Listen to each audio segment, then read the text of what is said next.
स्त्रियां यीशु के शरीर पर सुगंधित वस्तुओं को लगाने के लिए गईं। वो जानती थीं कि एक पत्थर कब्र के मुंह पर रखा हुआ था और दुविधा में थीं कि कैसे वो इसे हटाएंगी। जब वो वहां पहुंची, पत्थर पहले से ही हटा हुआ था। यीशु का शरीर वहां नहीं था और यहां पर स्वर्गदूत कब्र में था। जाओ, जाकर शिष्यों को बताओ। स्त्रियों ने शिष्यों को बताया। पतरस और यूहन्ना स्वयं देखने के लिए यीशु की कब्र पर गए। उन्हें वहां केवल यीशु के दफनाए जाने वाले कपड़े दिखे।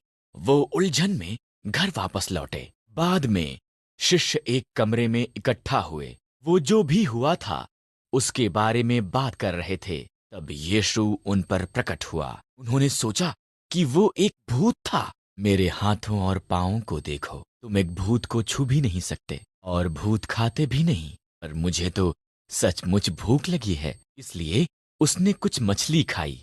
तब उसने उन्हें सिखाया। वचन साफ कहता है, मसीह को दुख उठाना और मर जाना और फिर तीसरे दिन मुर्दों से जीवित होना था। अब जो तुमने देखा है वो संसार को बताओ।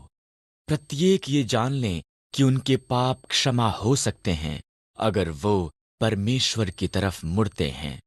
ये जो मैंने किया उसके कारण ये सब संभव है। यीशु के स्वर्ग में वापस जाने का समय था। उसके शिष्यों को यरूशलेम के निकट एक पहाड़ी पर लेकर गया।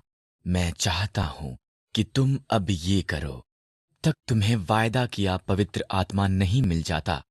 यरूशलेम में इंतजार करो, फिर हर किसी को मेरे बारे में बताओ। शलेम से यहूदिया और सामरिया और तब संसार की छोर तक जाओ। बहुत से शिष्य बनाओ, पिता, पुत्र और पवित्र आत्मा के नाम में उन्हें बपतिस्मा दो।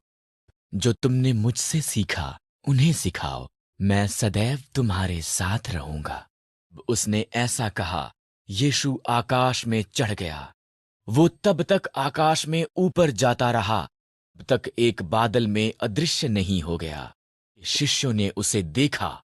वो आकाश की तरफ देखते वहां पर खड़े रह गए। सफेद पोशाक पहने दो मनुष्य प्रकट हुए। यीशु स्वर्ग में चला गया है, तरह वो वापस भी आएगा।